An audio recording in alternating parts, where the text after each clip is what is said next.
Good evening, everyone. It's Shamila Ramjawan coming to you from the red corner chat. I'm getting all tongue-tied because we had such technical difficulty just now.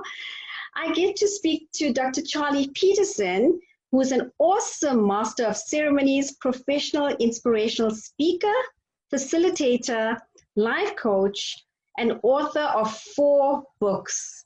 I'm going to get to know all about this tonight. So welcome, Dr. Pietersen. Thank you. Thank you for hosting me tonight. It's lovely having you on the chat, and I believe that you live in my area. Is it? Are you also staying in Eldorain? Close. Oh! Very close. So all right, no problem. Yes, because I actually saw that on your bio, and I thought, oh my God, he's my neighbor. So I'm sure you love the area that we live in. No, very nice. We really enjoy it here. And apart from the noise here on the main road, old Joburg Road, but apart from it, it's a very nice area. It is. It's very, very quiet. It is a lovely, beautiful area. So, Dr. Pietersen, do you maybe want to just take me through who is Dr. Pietersen? No problem. Charley Pietersen was born in the Free State, a small town called Smithfield. They are so excited. I think I'm the first doctor there in that area of ours. Well done. Thank you so much. They are very excited, and I can see, the calls and everything that I received from them. And I later went to Bloemfontein, City of Roses, where I completed everything of mine, my high school, my varsity, and that's also where I started with everything, started as a CEO. I was also the CEO of Bloemfontein Celtic, started in a bank, and, one did a lot of work that side. And most people always think, Shamala, when they see me doing certain things, they think that, this guy is doing it because he's in Joburg. No. These things are following us, we are that type of family. We started organization, Adopt a Child, Adopt a Family. We started that in Bloemfontein, and we also had this big vision of a life change center, where we believe that, all communities, especially our poor communities that needs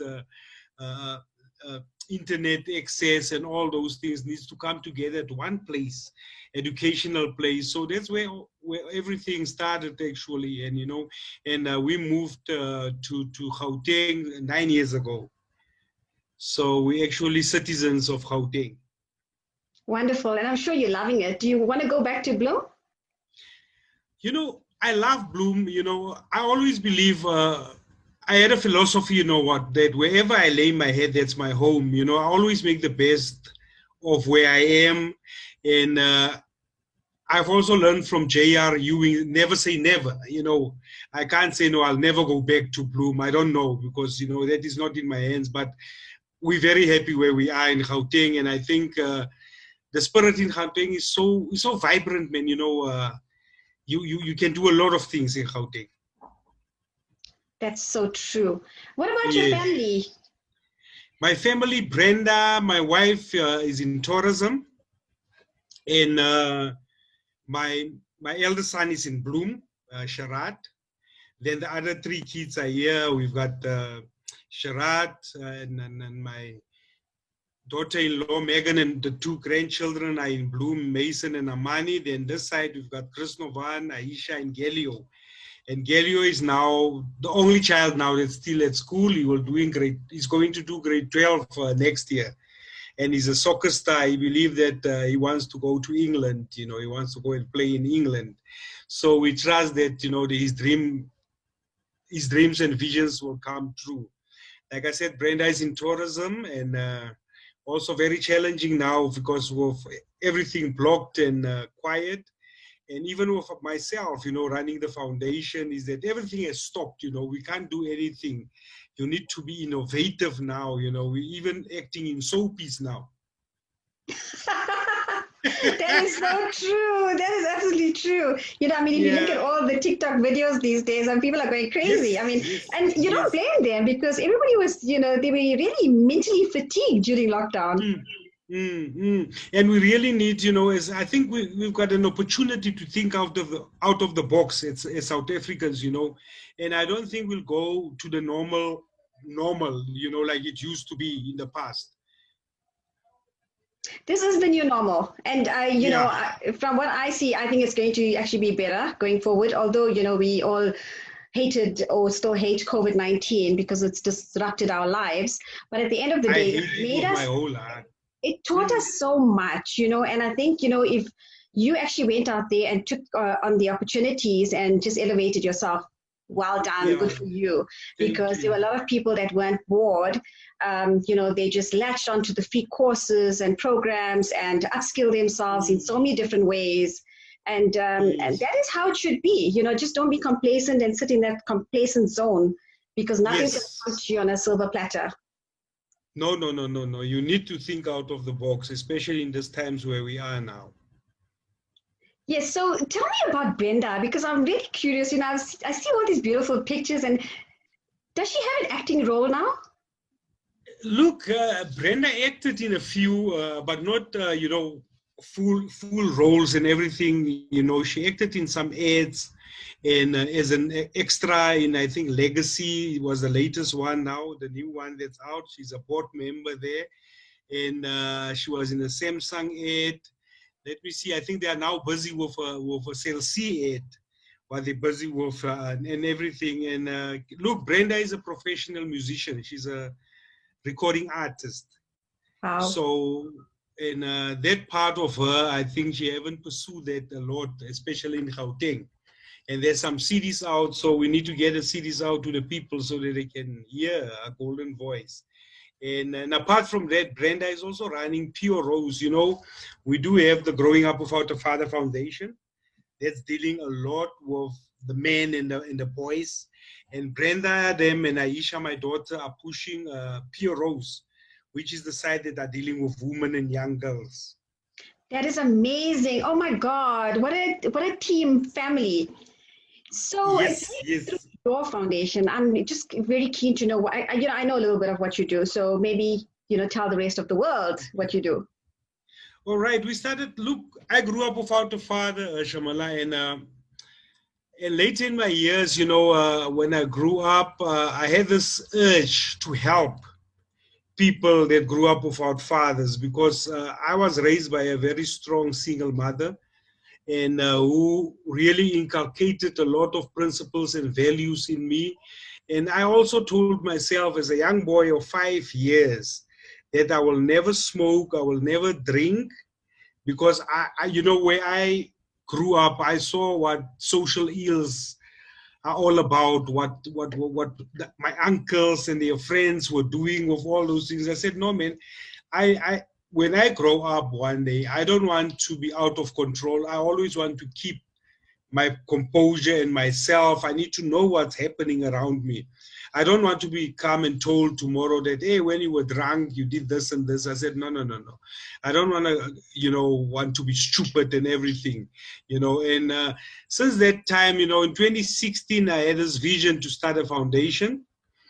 No, I first wrote the book, Growing Up Without a Father, Are We a Fatherless Nation? So I zoomed and I looked in all these things, because every second person that I met grew up without a father, men and women. So, and I thought that, is there a guidance? Is there something that can guide these people, and bring hope back into their lives? If you look at our vision is to bring hope, self-love, back into people that grew up without a father. And also, if you grow up without a father, it's not a handicap or something that you can say, no, my life ends here. It's a cycle that you alone can stop. And the biggest mistakes that we are making in life, we always say that I'm going to be like my father, things like that. Or even if people wants to curse you, they tell you you're going to be as useless as your father. And I always say the motto that I'm not my father and my father is not me. So we started this foundation, and I did a lot of work at schools. And I always use this example when I was in Mitchell's Plain in Cape Town at Yellowwood Primary School. A small daughter came to me, a girlie, I think she was 10 or 11, and she was badly burned. And she said to me, "Uncle, tell me, will these things go away?" And on that side, at that time, I was thinking, you can't lie to these children. I said, but you know what? If you finish your school and you go and study and you can afford plastic surgery and all those things, these things can go away. And I was very curious, after that, and I asked her what happened. She said, no, when I was small, my father threw me in a bath of water, in a bath of hot water. That's where I got this, yes, the scars. So, and I said, it was before the foundation. Now I go and motivate and I walk away. So what purpose does that actually serve? That's where we started the foundation. And after that, I think by this time we've reconciled 10 sons or boys of their fathers that were estranged and everything. So it is working, it is effective, but lack of funding, it's crippling us, because I believe, my vision was to have this call center where we can sit and deal with all the social issues, where men can phone in, because you also find that men don't want to talk. The men are keeping issues in themselves for themselves and everything. So, and we actually wanted, for them to be free to call and say, I've got this problem and this problem. Can you help me? Or if a boy or a mother come and said, hey man, this husband of mine or this boyfriend of mine has just left us like this. Can you trace him? So we actually wanted to trace them. So, but it's still part of the vision, the bigger vision, where we also can add value and do training. Because I also believe that boys, girls, and men needs training. And you'll see one of my books is Boy Child You Matter, where we actually train boys to become better men, to equip themselves and empower themselves. Because Shamala, a lot of energy in our country and in the world are thrown for the girl child. And the boy child is really neglected. And if you look at that, there's no balance between the boy child and the girl child. So we actually want to bring that balance back by saying, while the girl child is equipped, let's equip the boy child also. I was sitting today writing a paper, and I looked at some stats of all the car hijacking, all the robberies, all the GBV. It's boys, it's men that are involved there. And if you have one-on-ones of this men, you'll find out that they are broken, but it's not an excuse. So we want to touch and help, that broken man, and say, talk. How can we assist you? Can we link you up with an organization or institution or somebody that can help you? We want to get to that level. So with your experience, what would you say is the primary cause for men to actually do certain things? This is not an excuse, because with most of my own personal research and people that spoke to me and everything, is that man or that boy is sitting with a pain that was never healed in the past.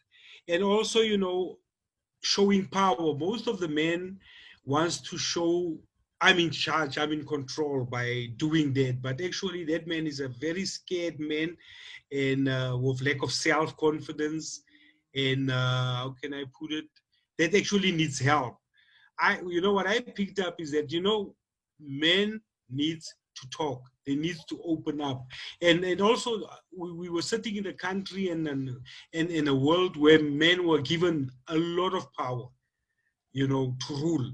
If you look at different cultures, if you look at the Zulu culture, if you look at all these different cultures in our country, I think even a Muslim country, people that men are in charge, if the father say yes, it's yes. So we're living in that world now where, as men, we need to accept that women are actually our equals, and they can do exactly what we do, and they can think maybe exactly how we think. So we need to get there and say, where I have to, when there's a need for me to step back, I have to step back. But also when you step back, we must be in a position also to assist and push your wife. If your wife, because we are there for one another, if she's strong in a certain thing, you need to hold her hand. And that's why your wife will also hold your hand when you are weak. You know, we've been fighting for equality. I was asked by SABC to give them a little video clip that they actually flighted the whole of Women's Day on, it was ETV. And Yeah. I'm not sure if you saw the video, but, you know, we're always fighting for equality. We want that place at the boardroom table. We want to be treated as equal, you know, so it's a long fight. It's going to be a long time since we get to where we really want to be, if we get there.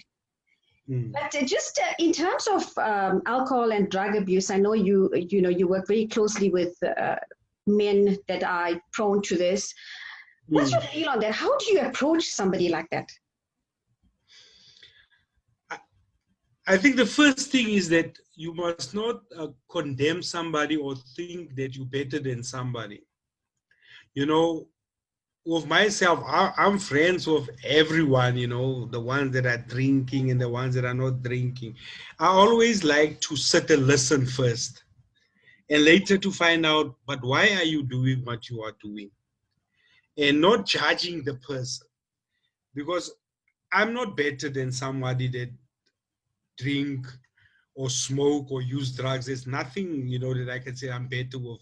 But you have to find out what happened and why are you doing what you're doing. You know, the other day I was sitting with, what do you call these guys on the streets, with a hobo. The most intelligent conversation that I ever had with somebody. So I picked up that he was so successful in life that something went wrong with the business transaction and everything. And they actually, the family kicked him out because they believed that, you know, it is his mistake. Now he's sitting there in the street with this brilliant mind. And I was telling him, I said, no, man, you must write a book, man. Because, you know, there was a man, I read a story about a hobo who wrote a book and he went and conquered Hollywood. I said, maybe you can be our South African that will conquer Hollywood, or what do you call our productions here, SABC or DSTV or MultiChoice. I said, but try that, man.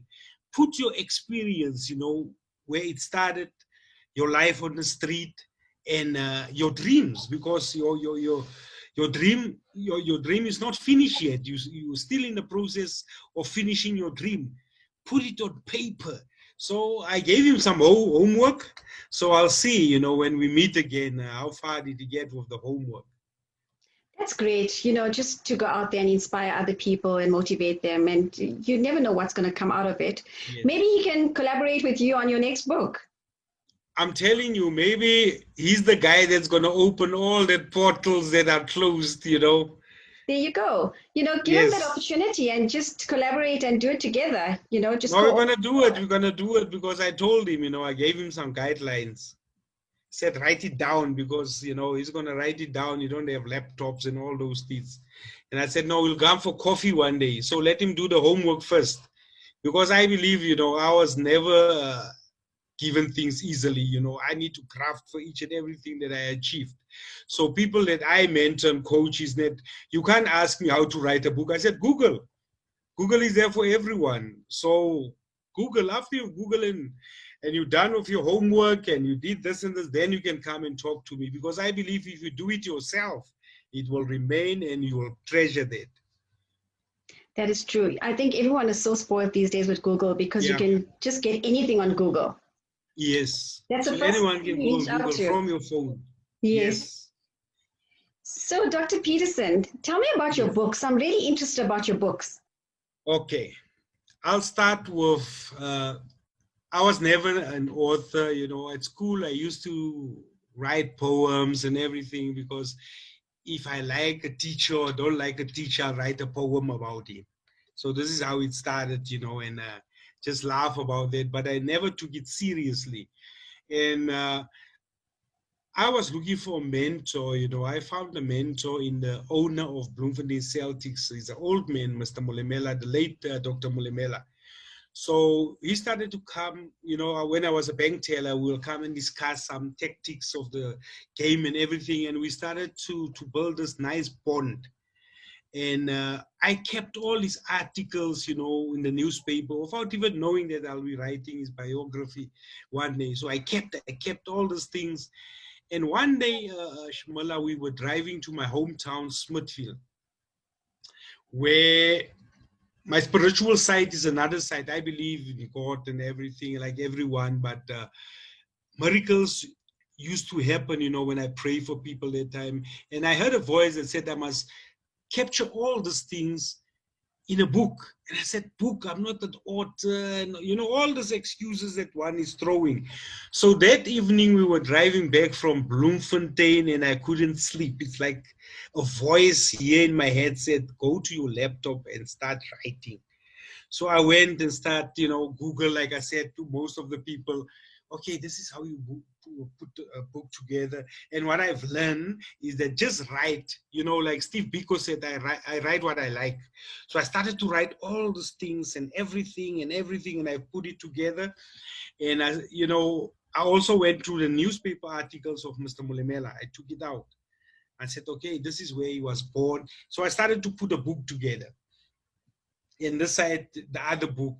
And I paid a lot of school fees. You know, I always advise people that this world is so cruel that people will just eat you up if you don't have experience. So I think I lost a lot of money over the first two books, but I've also gained a lot of experience out of that. So I started to put these two books together. And my interview with Mr. Mulemela, I said to him, Mr. Mulemela, what will you do if I write a book about you and I produce it? He said, no, everyone came and everyone said all those things. And let's cross the bridge when we get there. So I've put this book together, writing, and the first draft, you know, when I took the draft to him and said, Mr. Mulemela, what do you think about this? He was in his 70s, I think. Oh, yeah, early 70s. And he started to cry. He said, you know, this is my life. So one day when I die, people don't know me. You know me, Charlie. Just give them this book to read, you know, as my obituary. And it's exactly what happened.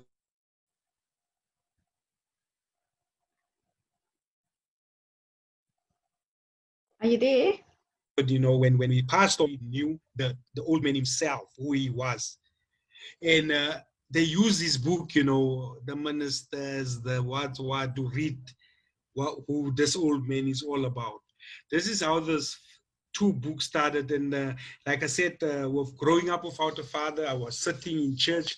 You know, every Father's Day, it's the same ritual in churches all over, in homes, everything, you know. The ones that don't have fathers, can you please stand up? We want to pray for you. And I said that this time I'm not standing up. I'm going to sit. And I'm going to look at these guys from the back, and you can see the men are crying, the girls are crying. And that's where the growing up without a father was birthed in church. I put that together. Wow. And boy child you met now came from growing up without a father. The broken boys, the broken man. You know, Kamala, I promise you, most of our men, they can be 60, 70. If that little man is not healed inside, they remain boys. They remain little ones. You know, a friend of mine said, you know, when a boy or a girl grow up, you'll always find that they will chase the boy out and say, go play outside. And but they will tell the girl, please come sit with Oma or come sit with Auntie and let's bake cakes and everything. The boy will always be chased away. That's why the old man said, you see, I'm still having that mentality of when I was chased out as a young man. I still go to the bar. I still go sit there because I was always told as a little one, go outside, you're not you want to go play outside. He said, that's why I'm sitting here in the bar. So that's where boy child you met, you know, I said, you know, because I've seen through the years when we grew up, you know, without positive role models, without fathers in your house, you just listen to any Dick, Tom and Harry. You know, if somebody said, you know, let's go steal, you guys will go. You think it's part of growing up, or let's go do this. So the book is guiding, you know, is guiding any young man and even mothers, because today I gave a mother who was also, you know, who was challenged with a son. I said, you know what, as a mother, here's the book, discover your son, because you don't know your son. You maybe see him, but you don't know inside what's happening. So here's the book, read it first before you give it to him. because you will understand him more better than, you know, you think that what is wrong with him. So this is how all the books are coming together, you know, from one to another one to this one. And I'm also planning, you know, to write another one on also fatherhood, where I took all the testimonies of these guys, you know, that bought books that are broken and that are all right. Said, just put it, you know, as a message of hope for somebody in a book form, because we need that. We need hope. We need somebody to tell you that it's going to be fine. It's going to be okay. Yes, I believe that. You know, it's always good to just reiterate and just spread those words of wisdom. So your book, where is it distributed now? You are cutting off there, Shamila, my book? Where is it available? My books are available from myself because I'm self-publishing. Like people are ordering all over, you know, in Cape Town, Durban, and everywhere. So what's happening when you order, we factor in, you know, some courier cost inside, and we courier it to you. But if you're around in Pretoria or you're around in Joburg, when I do my stops at different places, I personally deliver it, sign it in front of you, and take a picture of you. Well, and I'm also read your books. I'm going to buy your books because I want to read them. I think it's just amazing. Thank you so much. It is life-changing. And every time when I also read my own books and everything, go through it, I said, yo, I can't remember me putting this here. You know, it's always a journey for myself when I go through my books. That's great. So you've achieved so much. You know, it's been quite a journey for you. Like you said, you know, you grew up without a dad, and now you're actually making quite an impact throughout the world because there's a lot of people that follow you and follow your journey, and they know, you know, what you are doing to make a difference. You know, just giving off your time to go and speak to boys and men in schools and all of that as well. That is amazing. Well done on that. So you've just been awarded something recently. Do you maybe want to that excitement? Sure. Today, you know, when I received this nomination, you know, from a very special person, saying that I'm following your work, I see what you're doing. And, you know, I was just reflecting actually and said, you know what, actually somebody is noticing what I'm doing, because Shamila, what's happening, especially in our country, we don't get the recognition that we deserve in everything that we're doing. And when I received this, I said, yo, thank you for what you're doing with 1, 2, 3, and 4. So I paused actually and said, wow, I didn't even think about it. And it was actually not even the idea or purpose or vision that I'm doing this because I want to receive this and this and this. And when this special person nominated me, I said, sure, all right, let's go for it. You know, and I asked a few friends and my wife and children, what do you think about this? But you won't believe this, Shamila. I was chatting to a friend in the week and I said, no, man, it's about time that one of the universities in this country must read my books and give me recognition for my work and everything. And bang, there you come. And I said, wow, it was like something that's being released in the atmosphere and it's coming back, you know. Thank you so much. I appreciate it. And I said to Brenda, hey, if there's a need of COVID-19 somewhere, I'll just put a white jacket on and go help, you know, of the patients, because you're a doctor now. But you know, yes, because I'm a doctor now. Yeah, I saw your post on, I think it was on Facebook, was it today, where you said, you know, being in South Africa, we're not recognized locally, and here you get such a great accolade from an international organization.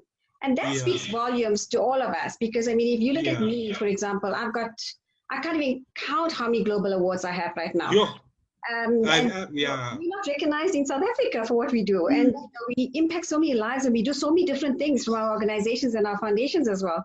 Yes.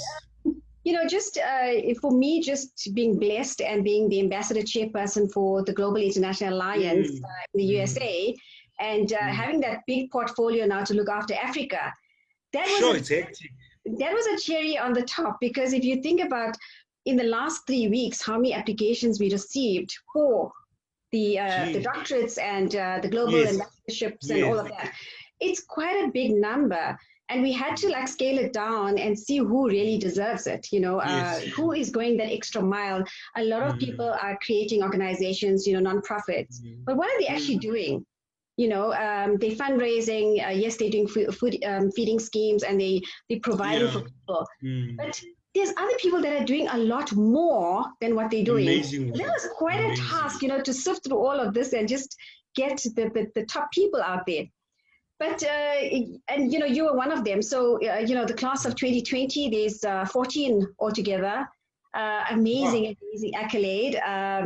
So, yes, everybody pack their bags, go to London next year. It's going to be... Yes. Yes. I'm going to start doing some fundraising now, because, you know, Shamila, you won't believe that my biggest desire is to collaborate with Tyler Perry. And... because if you look at his story of his father abusing his mother, is exactly what I'm doing. And I said, you know, I'm going to write a script and put Growing Up Without a Father into a movie. I've already done that. You know, they declined me at DTI and all these institutions for funding. I said, but look at the story. Look at what we're going to achieve with this movie, because everyone is going to see the end product, that there is hope at the end. And when all these things came, I said, wow, I'm going there next year. So did you hear the chat with Ambassador Lenora the other day, where she mentioned Perry? Yes. And I also mentioned it to her and say, Ambassador, you won't believe this.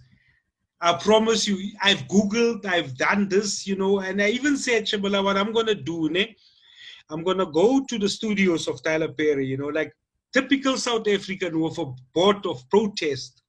And said, I'm Charlie from South Africa. I want to see Mr. Tyler Perry. I'll sit every morning there in front of the gates of his studio.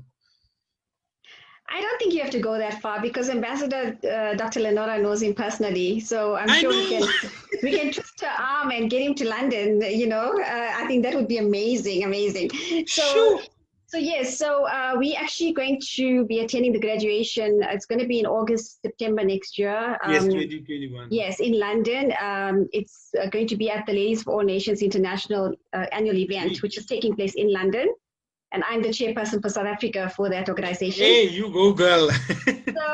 So yes, we're going to all be going there to London, and Ambassador Dr. Lenora actually said to me that I'm going to be part of the procession, and I'm going to be supporting you guys with your doctorates. But you see what we have in South Africa. People must really recognize what we are doing, because we're doing it for our country, proudly South Africans. Yes. This is who we are. And, you know, as brand SA ambassadors and everything, we love our country. And what we're doing, we want to show the people of the world that South Africa is the best country to come invest and even live in it. Because don't read a lot about a lot of stories that you see, because each and every country is having their own challenges. For sure. But, you know, I always say, if you look at South Africa, they always award all these honorary doctorates, etc., to people after they die. You know, do it while the person's living. It's like the same, you know, example where you say, why do you want to take a bunch of flowers to someone's grave? Rather give it to them when they're still alive. 100%, because I think we also need to tell our people, you know, as South Africans, that let's start appreciating one another. You know, just send a compliment, you know, and I think we are in this thing of PhD. Look at them again. It's them again. It's them again. And you know, it's them again. And you need to look at, why are you not there? Or what help do you need to get there? Because most of us are saying it's a Shamila again. But if you're not there, then Shamila will move. She will sit there with them and maybe meet the next president of the USA, you know, when we go up next year. We don't know. Yes, for sure. Because Yes. Ambassador Lenora said she's going to host us in 2022 in the USA. So I'm looking forward to that as well. So there's a lot coming. I think, we just have to expect the best now. You're part of the crew and part of Yes. the class of 2020. It's a first for South Africa, so Wow. it's such a privilege to actually be in the GIA committee, because I'm not Shoot. sure if you saw that she's actually a lifetime achiever Barack Obama awardee. Yes, yes, I saw that amazing person, and we're sharing the same surname. We need to sit Yes, down and find out the roots. yes, absolutely. No, she's wonderful. But so how did you feel? Were you emotional? I was, especially with your last call. We're not going to mention it here when you share that special news. I said, what? Wow, and Ambassador Ellen also shared with me and said, this is what happened. I said, this is so amazing. And to me, it's about opening up doors for most of our programs, our children, so that we can tell the story about fatherlessness. Because if you look at fatherlessness, the States, the US, all over, England, this is huge. This is not a South African thing. This is a global thing. And if we can come up, as a collective with a movement starting here and say, right, this is how we're going to tackle this all over in the world. This is the type of education that we're going to give our kids, because, you have to. I can remember, when we were small and they will bring Colgate to us at school and say this, you need to brush your teeth 3 times, that small tube. That things still remain here. And we need to inculcate these things, from primary school into our children's life. And even with gender-based violence, we need to have subjects in school showing the kids the dangers of these things. And, kids need to also know from a small age that if daddy is beating up mommy, I need to go and report it at my teacher at school, so that we can already know from school level which children, are coming from broken homes. That is true. That is so We true. have to create that, yeah. Yes. But I think, just like how some of the women are scared to even mention it because they're not independent, Yeah. so are the kids, because they have nowhere to go. But this has to end. It has It to. has to end, because it can't go on like this. I was telling people, in our country, every time when it's August month, then there's a fear that more women and girls will be killed on this time of the year. So we need not to focus only on the month of August. This must be a lifestyle from corporates, from schools, for organizations and everything, even the churches. So this must be a lifestyle for us. I said, if we need to end this thing, it needs to start here. I really want to get involved in one of your projects, Dr. Pietersen, at some point. Yes. Let us just get through COVID first. And when it's safe to actually go out there and do things, I really want to go with you to schools, because I think, we can really collaborate, in terms of me with the girl child and you with the boy child. And Yes, that will be amazing. Yeah, I think that would make such a difference.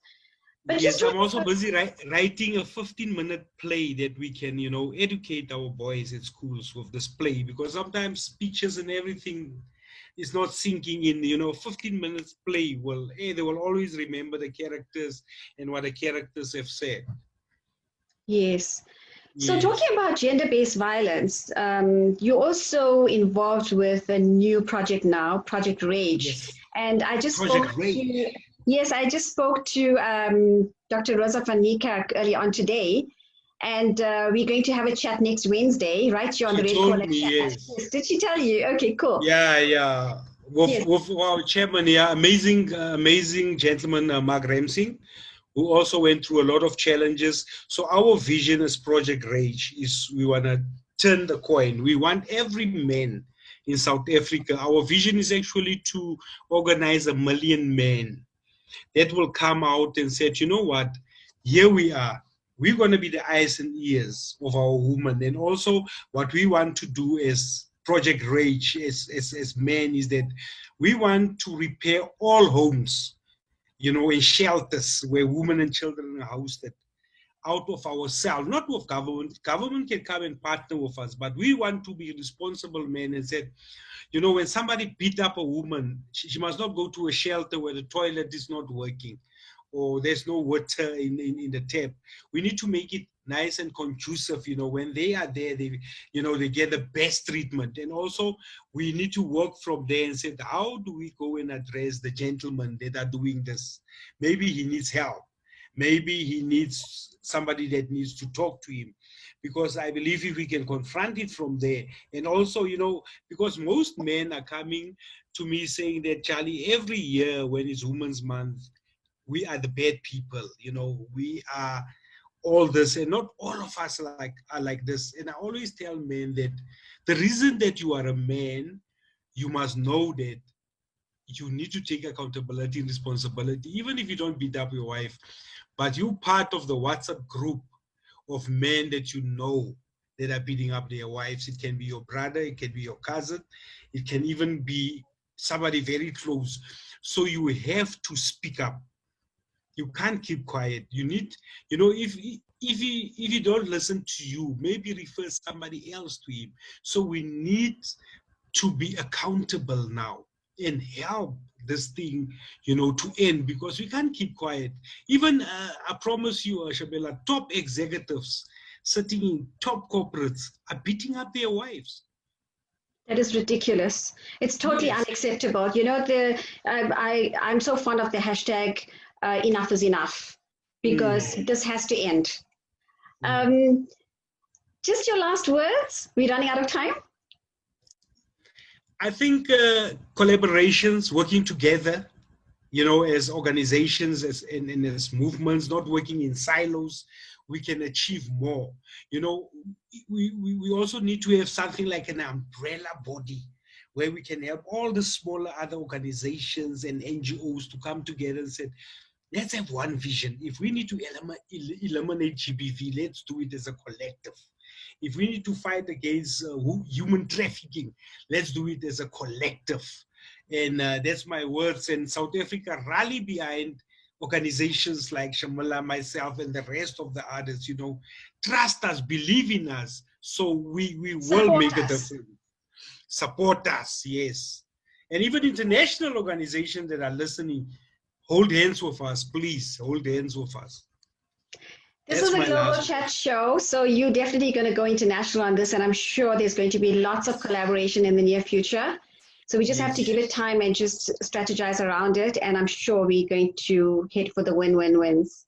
Thank you, and keep up the good work, Doctor.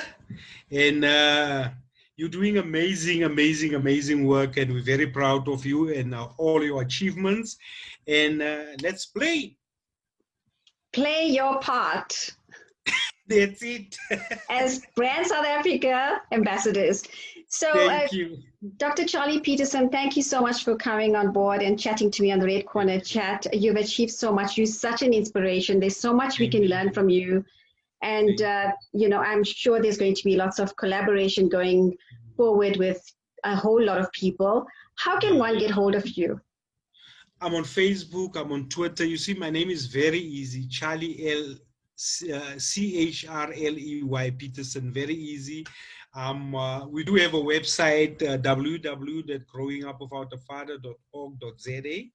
So our works and everything are on the website. You can see it. We're not a fly-by-night. We're here to stay, and we're here to make a difference. And Shamila, I just want to shout out to my family, to Brenda and the kids. Thank you so much for supporting me, for supporting the vision, for always being there, you know, pushing me. And also to all my friends, you know, that said, Charlie, here's a 1 rand, go for it. There's a 2 rand. I love you guys, and I will never let you down. Thank you so much. Wow, awesome message to family and friends. And yes, I can see your family also doing wonderful work in terms of humanitarianism. So well done on that as well. Dr. Pietersen, thank you so much. Take care. God bless you. Thank you, Shamila. Blessings and good night. Bye. Bye.